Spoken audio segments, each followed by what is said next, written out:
Olá, bom dia. Então, vamos para mais uma história em quarentena.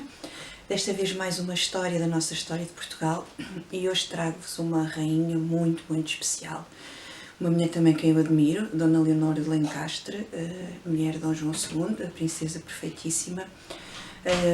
Uma mulher que realmente foi fantástica e que merece ser falada e ser contada a sua história, porque realmente ela fez muito na altura pelo reino e pelo nosso país. Então, aqui temos a capa da história do livro Rainha Dona Leonor, ilustrada pela minha colega, professora na escola Dona Inês de Castro, Isabel Carvalho, e portanto eu vou contando a história e depois vou mostrando as ilustrações. Então, cá vamos nós. Leonor, a rainha dos pobres. Já agora também nomear que esta história foi conseguida e tal graças à Santa Casa da Misericórdia de Aljubarrota, que na comemoração dos seus 500 anos fizemos uma parceria, eu contei a história e eles editaram o livro. Obrigada. Então cá vamos. Era uma vez uma pequena princesa chamada Leonor. Leonor descendia de uma antiga e ilustre família da realeza. Os avós, os tios, os primos eram da mais fina linhagem portuguesa. A Leonor era, por isso, uma princesa, uma verdadeira princesa de sangue azul. E aqui temos, então, a nossa Leonor a brincar em pequenina e a cidade de Beja, onde ela nasceu. Em Beja, no palácio onde vivia, mesmo sendo Leonor de sangue azul, não podia escutar as conversas dos adultos. Diante dos seus olhos e da sua curiosidade infantil, as portas fechavam-se. Bum! Mas porque sempre assim foi e sempre assim seria, as portas dos palácios eram enormes e as fechaduras largas e perfeitas para um olhinho de princesa. Leonor aprendeu assim também a treinar os seus ouvidos delicados para escutar as conversas que faziam à porta fechada. Já casada, ainda lhe fechavam as portas, era mulher e por isso as grandes decisões ainda eram proibidas.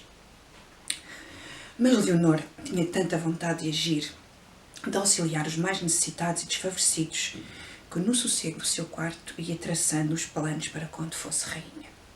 E pensava ela, quando for grande e importante, nada nem ninguém me vai impedir de cuidar dos mais pobres. Eu sei que tenho esta missão na minha vida. E aqui temos, então, a nossa Leonor em criança a escutar, a ouvir, por trás das portas, tudo aquilo que a fascinava, que ela queria um dia poder também fazer parte.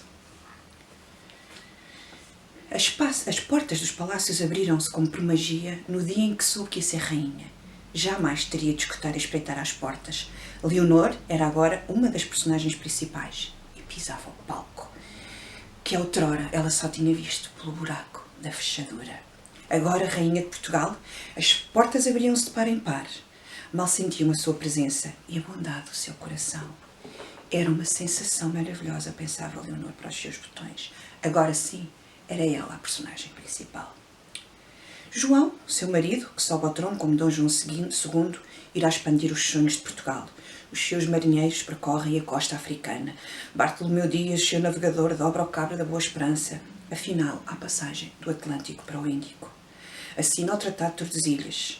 Assiste à chegada de Cristóvão Colombo à América. Teve um reinado cheio de epopeias, riquezas e mundos por desbravar. E aqui temos a nossa Leonor e aqui ela sempre com as suas mãos prontas para dar. Por vezes, Leonor olhava para o seu João, tão atarefado com as viagens dos seus cobridores, com as guerras diplomatas, com as intrigas, com as mercadorias vindas de lugares longínquos que pensava para si. João é um rei brilhante, cheio de coragem e ousadia, mas gostava de o ter mais perto de mim. Mas naquele tempo, a vida de rei e rainha era assim. Por sua vez, Leonor gostava de ir ao encontro do povo e de saber das suas preocupações. E foi numa dessas saídas perto de Óbidos que Leonor se apercebeu que havia uma água milagrosa que curava os maus de pele. As pessoas doentes banhavam-se nas águas à procura de cura. Leonor achou que as pessoas deviam ter melhores condições para se poderem banhar, tratar e mereciam um hospital para poder dormir e curar. Fundou por isso o primeiro hospital termal do mundo na cidade das Caldas da Rainha.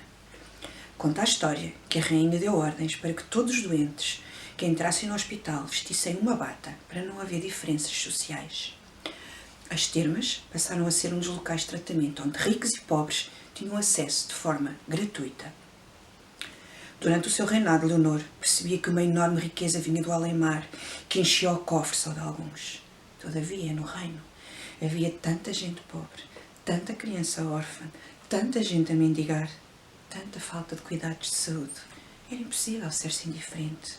Então, enquanto o seu marido João traçava planos para expandir e descobrir novos territórios, Leonor olhava para dentro, para o seu reino, ia cuidando daqueles a quem as riquezas não chegavam por perto, e eram tantos os que precisavam. Anos mais tarde, Leonor passou por um enorme desgosto. Morreu seu único filho, Afonso, junto às margens de Tejo, na ribeira de Santarém.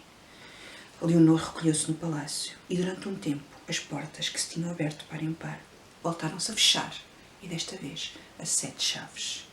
O coração de Leonor estava partido, quebrado, como um cristal estilhaçado em 1000 pedaços. Mas o tempo foi passando e a mágoa foi sarando. João ia tendo novos desafios além mar e Leonor ansiava por construir um local para acolher quem precisasse de amparo e caridade. E aqui temos a nossa Leonor a passar pelo seu desgosto e aqui temos ela, portanto, triste, com uma tristeza enorme. Foi já no reinado do seu irmão Dom Manuel que Leonor voltou a abrir as portas do seu coração, com o sonho de poder ajudar quem sofresse e quem precisasse do aconchego espiritual. Leonor fundou por isso a primeira misericórdia na cidade de Lisboa, em 1498. Com esta obra, Leonor pretendeu criar um local onde se desse de coração, sem qualquer tipo de discriminação, se prestasse auxílio a todos aqueles que sofressem de algum tipo de miséria. As misericórdias foram-se espalhando pelo reino, ajudando as populações a suportar as dificuldades e as carências que existiam. E aqui temos então uma imagem da primeira misericórdia fundada por Leonor, em Lisboa. Leonor foi sentindo que a sua missão estava a ser cumprida e o seu coração ia se enchendo de alegria e do dever cumprido. Agora sim, o seu sonho de criança podia se concretizar. As portas da misericórdias jamais fechariam para quem lhes batesse e pedisse auxílio com amor no coração. Leonor foi uma das rainhas com mais preocupações sociais da nossa história. Tentou sempre que os mais pobres pudessem ter os mesmos direitos e acessos às necessidades básicas. Desejava que tivessem uma vida com dignidade. Leonor irá perdurar na nossa história como a rainha da bondade, do carinho e do altruísmo. Como mecenas de cultura, incentivou e protegeu artistas e escritores da sua época. Gil Vicente, por exemplo, foi um dos protetores a quem Leonor protegeu. Ela foi também a rainha que criou a primeira tipografia em Portugal. Portanto, uma rainha também associada à cultura. E assim se fecham as portas da nossa história, com a certeza de que Leonor, a princesa perfeitíssima, será lembrada para todo o sempre. E aqui temos então uma ilustração que mostra então que jamais se poderá esquecer o papel que esta rainha teve na nossa história de Portugal. E Vitória, Vitória, acabou-se a história e com pós Palim Pim Pim, a história chegou ao fim. Vou-vos só mostrar, uma vez que este livro foi feito pela Santa Casa da Misericórdia de Aljubarrota, alguns dos trabalhos que as crianças fizeram em redor da rainha e do rei. Mais uns quantos trabalhos que estão aqui mostrados. Mais uns quantos. E agora vou-vos deixar também com umas frases feitas pelas crianças, que as crianças escreveram sobre a rainha Dona Leonor. Leonor é bondosa, bonita, amiga e carinhosa. Ajudou mendigos, respeitou o seu coração. Deu água e alimentos. Mandou construir as santas casas das misericórdias. Cuidou de todos, deu de comer e roupa aos pobres. Mandou construir um hospital onde as pessoas se banhavam numa piscina mágica. E aqui temos as frases das crianças, que acho que são deliciosas. E assim vos deixo então com uma rainha fabulosa, se calhar a primeira rainha com cuidados sociais, portanto, à séria. Uma mulher que olhou para o seu reino e viu que as riquezas não chegavam a todos e que era necessário agir. Portanto, fundou o Hospital Todos os Santos, um dos hospitais mais modernos da época, o Hospital Termal das Caldas, desenvolveu a cultura e, portanto, uma rainha que muitas vezes fica à sombra do seu marido, mas que deverá ser estudada a nossa história de forma mais incisiva, porque realmente durante muito tempo ela foi vista apenas como uma rainha muito ligada à religião, o que também não é real, mas ela foi muito mais que isso. Portanto, foi uma rainha exemplar e uma rainha com um enorme coração. Sugestões para os pais podem ir ver, por exemplo, as duas estátuas que existe da Rainha Dona Leonor, uma nas Caldas, que vocês podem ver, uma outra em Beja, onde ela cresceu. Podem ir também ceder às imagens do Hospital Termal das Caldas e ver então a obra que ela fez. Pronto, e portanto ver um bocadinho mais com as crianças e até depois da história também construir algumas frases sobre quem era esta rainha e a importância que ela teve na nossa história. E então, sim, com a história terminada, do meu coração para o vosso, um grande beijinho e até terça.